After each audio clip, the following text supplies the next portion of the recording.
बिस्मिल्लाहिर्रहमानिर्रहीम। जी बच्चों, मैं आपको आज जो टॉपिक पढ़ाने जा रहा हूं वो है गॉसेस लॉ। गॉसेस लॉ क्या है? सबसे पहली बात याद रखिएगा बच्चों, हम बेसिकली गॉसेस लॉ को, ये है क्या ये तो बाद में देखते हैं, गॉसेस लॉ को इस्तेमाल क्यों करते हैं फिजिक्स में, क्या वजह है इसकी, ये देखें। अगर मैं आप लोगों से क्वेश्चन पूछता हूं कि ये चार्ज है क्यू, इस चार्ज के करीब आपको पता है यहां पे इलेक्ट्रिक इंटेंसिटी, इलेक्ट्रिक फील्ड तो जारी बात है होगी ही होगी हर जगह पर। अच्छा, ये पॉजिटिव चार्ज है, लेट्स सपोज ये इसकी इलेक्ट्रिक फील्ड है। अच्छा जी, अब इस चार्ज के करीब आप लोगों ने क्या करना है, इस पॉइंट पर इलेक्ट्रिक इंटेंसिटी की वैल्यू मालूम करनी है। वेरी सिंपल, आप क्या करेंगे, आप कहेंगे सर जी हमें बस ये बता दें यहां से डिस्टेंस कितना है चार्ज से और चार्ज की वैल्यू बता दें, हम आपको इलेक्ट्रिक इंटेंसिटी मालूम करके दे देंगे। मैंने कहा वाह भी वाह, बड़ी खूबसूरत बात की है। तो ले जी, E इज इक्वल टू के क्यू ओवर आर स्क्वायर। आप लोगों ने के की वैल्यू पुट की, क्यू की वैल्यू पुट की, आर की वैल्यू पुट की, उसको सोल्व की, इलेक्ट्रिक इंटेंसिटी निकाल दी, खुश हो गए, कहते वाह सर हमें तो आंसर आ गया। ओके, मगर अगर मैं आप लोगों से ये कहता हूं कि हमारे पास एक स्फीयर है और इस स्फीयर की सरफेस के ऊपर बहुत ज्यादा चार्जेस पड़े हुए हैं, अब एक चार्ज नहीं है, बहुत ज्यादा चार्जेस पड़े हुए हैं। अब आपने क्या काम करना है, ये इस स्फीयर के अंदर इलेक्ट्रिक इंटेंसिटी क्या है बताइए, यही वाला फार्मूला लगाएं। कई कहेंगे सर जी ये वाला फार्मूला लगा लेते हैं, ये कैसे लगेगा, यहां पर तो बहुत ज्यादा चार्जेस सरफेस के ऊपर पड़े हुए हैं, कोई एक चार्ज थोड़ी है। तो यहां पर तो ये तो इलेक्ट्रिक इंटेंसिटी का फार्मूला था, किसी एक पॉइंट पर इलेक्ट्रिक इंटेंसिटी मालूम करनी हो, किसी चार्ज के करीब एक चार्ज है और उस चार्ज से एक पर्टिकुलर पॉइंट के ऊपर इलेक्ट्रिक इंटेंसिटी मालूम करनी है। यहां पर तो चार्जेस ही बहुत ज्यादा है, ठीक है। अब हम यहां पे इलेक्ट्रिक इंटेंसिटी कैसे मालूम करेंगे, एक ये तरीका, मतलब एक ये यहां पर मालूम करनी है। फिर अगर हमारे पास एक इनफाइनाइट शीट ऑफ चार्ज हो, एक इनफाइनाइट शीट ऑफ चार्ज है हमारे पास, अब इस शीट के करीब किसी भी पॉइंट पर इलेक्ट्रिक इंटेंसिटी आपने मालूम करनी है। अब शीट के करीब किसी भी पॉइंट पर, ये पॉइंट सपोज करें यहां पर, इस पॉइंट पर इलेक्ट्रिक इंटेंसिटी मालूम करनी है। दो ऑपोजिटली चार्ज्ड पैरेलल प्लेट्स हैं हमारे पास, उन दो, अब एक प्लेट के ऊपर पॉजिटिव चार्ज है, दूसरी प्लेट के ऊपर नेगेटिव चार्ज है, इन दो प्लेटों के दरमियान में इलेक्ट्रिक इंटेंसिटी किसी भी पॉइंट पर मालूम करनी है। अगर चार्जेस की कॉन्फ़िगरेशन डिफरेंट हो और उस जगह के ऊपर हमें इलेक्ट्रिक इंटेंसिटी मालूम करनी पड़ जाए तो हम गॉसेस लॉ का इस्तेमाल करते हैं।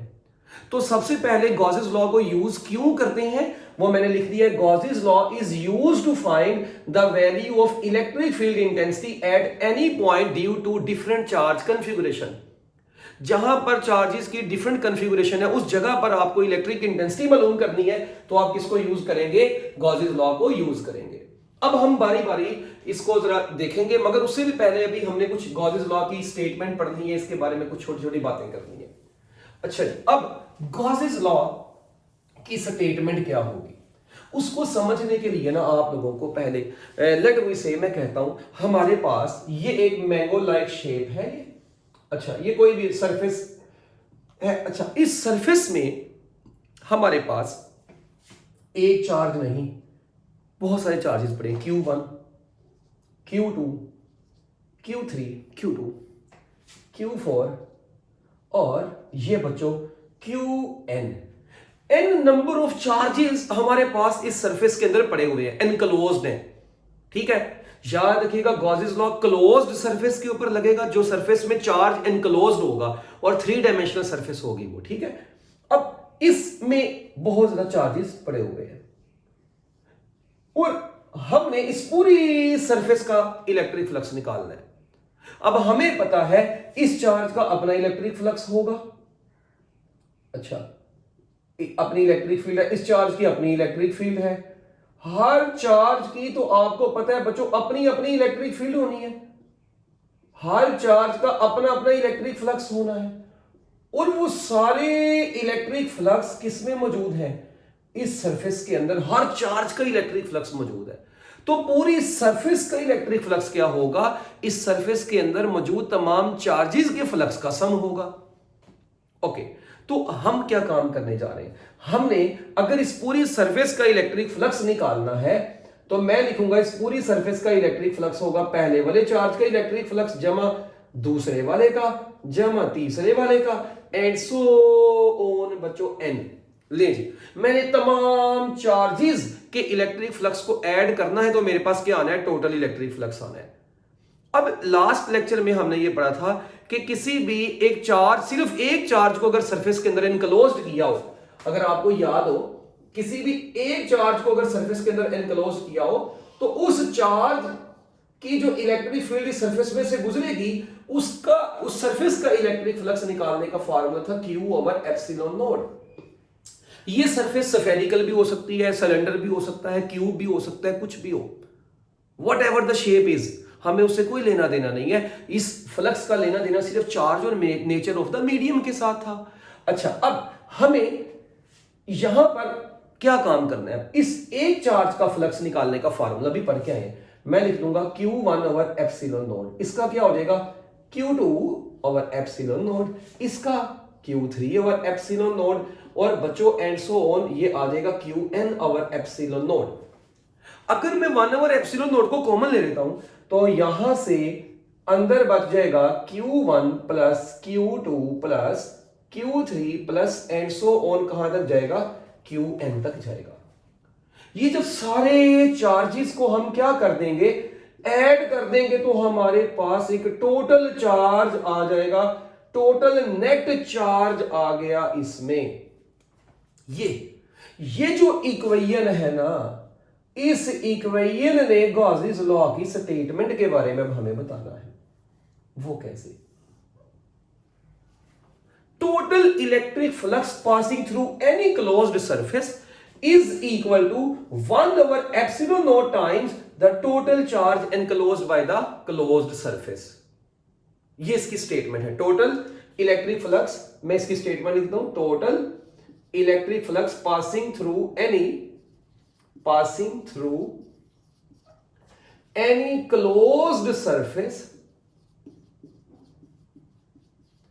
is equal to 1/ε0 times the total charge enclosed by closed surface। वो जो क्लोज्ड सरफेस में जितना भी चार्ज एनक्लोज्ड है उस चार्ज और 1/ε0 टाइम के प्रोडक्ट को हम क्या बोलेंगे, टोटल इलेक्ट्रिक फ्लक्स बोलेंगे। So that is the statement of Gauss's law. ये गॉसेस लॉ की हमारे पास एक खूबसूरत सी स्टेटमेंट भी आ गई। अब हमारे पास इसकी स्टेटमेंट भी आ गई, हमें यह भी पता चल गया कि इसको किस किस जगह पर अप्लाई करना है। अब नेक्स्ट चीज यहां पर यह आती है कि how to apply Gauss's law. हम गॉसेस लॉ को अप्लाई कैसे किया करेंगे, ठीक है, उसको गॉसेस लॉ को अप्लाई कैसे करना है, हाउ टू अप्लाई इट। जारी बात है, अब इसको किसी भी जगह पर जहां पर लगाना है, भाई इसको कैसे लगाना है, वहां पर इसको अप्लाई कैसे करना है। इसके लिए मैंने आप लोगों को 4 स्टेप बताने हैं जो आपने अपने माइंड में रखने हैं। सबसे पहला बच्चों पॉइंट ये है, आप गॉसेस लॉ को अप्लाई करते वक्त सबसे पहले ड्रॉ किया करेंगे गॉसियन सरफेस को। ये गॉसियन सरफेस आप लोगों ने ड्रॉ किया करनी है। अब गॉसियन सरफेस क्या होती है, गॉसियन सरफेस एक इमेजिनरी क्लोज्ड सरफेस होती है जो उस पॉइंट को घेर लेगी जिस पॉइंट के ऊपर आपने इलेक्ट्रिक इंटेंसिटी मालूम करनी होती है। An imaginary closed surface, an imaginary closed surface होगी which passes through the point, which passes through the point at which electric intensity is to be evaluated। एक ऐसी क्लोज्ड सरफेस जो उस पॉइंट के अंदर से पास करेगी, उस पॉइंट को घेर लेगी जिस पॉइंट पर आप इलेक्ट्रिक इंटेंसिटी को मेजर करने जा रहे हैं। इसका क्या मतलब है, ये भी हम जब इसकी एप्लीकेशन पढ़ेंगे उसमें मैं आपको गॉसियन सरफेस ड्रॉ करके दिखाऊंगा, फिर हमारा क्लियर हो जाएगा, ठीक है। फिर दूसरा स्टेप, अभी मैं आपको स्टेप बता रहा हूं, उसके दूसरा स्टेप क्या काम करेंगे, हमने charge enclosed, find charge enclosed by the Gaussian surface. Gaussian surface में कितना चार्ज एनक्लोज्ड है, हमने वो चार्ज एनक्लोज्ड मालूम किया करना है। दूसरा स्टेप हो गया। पहले स्टेप में क्या काम करना है, गॉसियन सरफेस ड्रॉ करनी है। दूसरे स्टेप में हमने क्या काम करना है, charge enclosed by the Gaussian surface मालूम करना है। मैं इसको ब्लू कलर से लिख देता हूं, चलो कोई नहीं, जल्दी लिख देता हूं ताकि आपका टाइम जाया ना हो। Find charge enclosed bye Gaussian surface. अच्छा जी, ये हो गया दूसरा पॉइंट। फिर तीसरा पॉइंट इसका क्या होगा, हमने find total electric flux through the Gaussian surface. Gaussian surface का टोटल इलेक्ट्रिक फ्लक्स आप लोगों ने निकालना है, और उसके लिए कौन सा फार्मूला यूज करना है, EA cos थीटा वाला फार्मूला यूज करके आप गॉसियन सरफेस का टोटल इलेक्ट्रिक फ्लक्स निकाला करेंगे। फिर the fourth and last step क्या है, अप्लाई गॉसेस लॉ। वो गॉसेस लॉ का फार्मूला अप्लाई किया करेंगे। गॉसेस लॉ का फार्मूला अप्लाई करेंगे टू फाइंड ई बोले तो इलेक्ट्रिक इंटेंसिटी। इलेक्ट्रिक इंटेंसिटी को मालूम करने के लिए आप लोगों ने फिर गॉसेस लॉ का फार्मूला अप्लाई करना है। ये कैसे, ये हम एप्लीकेशंस में देखेंगे बारी बारी, स्टेप बाय स्टेप, ठीक है। एक ये स्टेप, ये वाला स्टेप, ये चार स्टेप आप लोगों ने जुबानी याद कर लेने हैं। गॉसेस लॉ की तीनों एप्लीकेशन में ये चार स्टेप जिस बच्चे को आते हैं उसकी जिंदगी में सुकून है सर जी। बहुत इंपॉर्टेंट ये पॉइंट है। अच्छा, अब इससे पहले ना मैं नेक्स्ट एप्लीकेशन स्टार्ट करूं, उससे पहले मैं आप लोगों को कुछ हल्की फुल्की काम की बातें बताता हूं जो हमारे अगले टॉपिक में काम आनी है। एक हमारे पास टर्म होती है सरफेस चार्ज डेंसिटी, जो हमने यूज करनी है यहां पर। ये अब नोट बनाकर लिख लें बस, सरफेस चार्ज डेंसिटी। फिजिक्स की दुनिया में इसको सिग्मा से रिप्रेजेंट करते हैं। किसी भी सरफेस के अंदर जितना भी चार्ज होता है, हर सरफेस का एक एरिया होता है। याद रखिएगा, किसी भी सरफेस पर जितना चार्ज है और जितना उस सरफेस का एरिया है, उस चार्ज पर यूनिट एरिया की रेशियो को सरफेस चार्ज डेंसिटी बोलते हैं। कोई भी एरिया, जिस एरिया में एक पर्टिकुलर चार्ज मौजूद है, उस चार्ज और एरिया की रेशियो को क्या नाम दिया हमने, एक नई क्वांटिटी सरफेस चार्ज डेंसिटी का नाम दिया है। इसका फॉर्मूला होगा Q/A।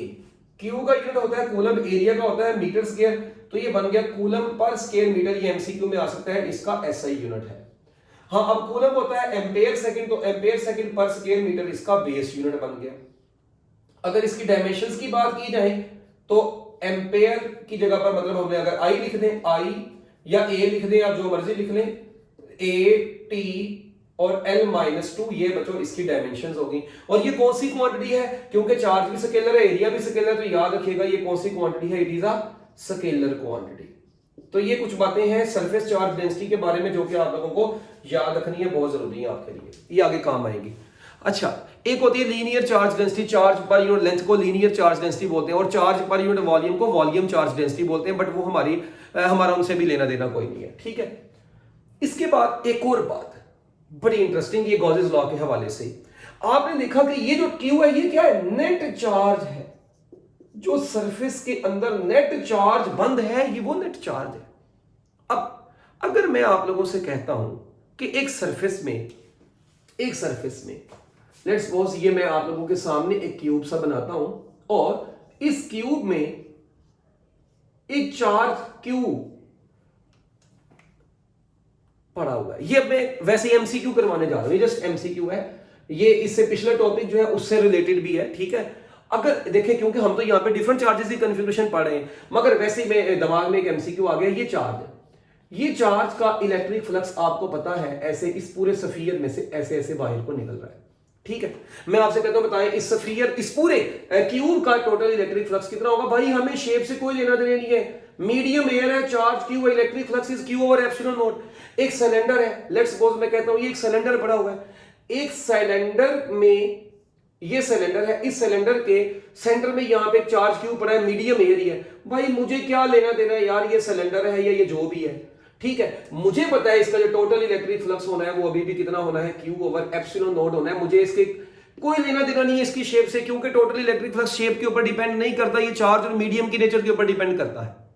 अच्छा, अगर फिर मैं आप लोगों से एक और क्वेश्चन पूछता हूं कि यही क्यूब है, ये बड़ा इंपॉर्टेंट MCQ एंटी टेस्ट के हवाले से भी, क्यूब के होते हैं 6 फेस। अगर किसी एक फेस का इलेक्ट्रिक फ्लक्स वो पूछ ले आप लोगों से, अब पूरे क्यूब का नहीं पूछा, किसी एक फेस का पूछ लिया है, तो सर जी अब फ्लक्स जो होगा, देखिए टोटल क्यूब का तो क्यू ओवर एप्सिलॉन नॉट है, मगर किसी एक फेस का जब निकालेंगे तो electric flux of single phase, किसी एक फेस का इलेक्ट्रिक फ्लक्स जो होगा वो क्यू ओवर 6 एप्सिलॉन नॉट होगा। वाई 6? क्योंकि क्यूब के टोटल 6 फेस होते हैं, किसी एक फेस का पूछ ले तो भाई वो तो फिर उसको 6 से डिवाइड करेंगे तो आएगा, पूरे क्यूब का क्यू ओवर एप्सिलॉन नॉट, ये किसी एक फेस का क्यू ओवर 6 एप्सिलॉन नॉट होगा। ये आप लोगों ने याद रखनी है बात। फिर अच्छा एक ये याद रखिएगा, चार्ज एनक्लोज्ड शर्त है। अच्छा अगर मैं आपसे कहता हूं भाई ये हमारे पास ना यहां पर ये देखें, ये एक क्यूब है, अच्छा इस क्यूब के बाहर हम एक चार्ज रख देते हैं, ये क्यूब के बाहर एक चार्ज पड़ा हुआ है। अब क्यूब के बाहर जो चार्ज पड़ा हुआ है, इस चार्ज की वजह से इस क्यूब का नेट इलेक्ट्रिक फ्लक्स कितना होगा? बच्चे का काम करते हैं, सर ने बताया था जी वो चार्ज एक ही है तो फार्मूला होगा क्यू ओवर एप्सिलॉन नॉट। ऐसा नहीं है, ये चार्ज एनक्लोज नहीं है, ये चार्ज सरफेस से बाहर है। अगर चार्ज सरफेस से बाहर है तो अब देखें इस चार्ज की इलेक्ट्रिक फील्ड आप देखें यहां से ऐसे ऐसे गुजरी। अब आप देख रहे हैं जितना इलेक्ट्रिक फ्लक्स इस क्यूब में एंटर हो रहा है उतना ही तो एग्जिट भी तो हो रहा है।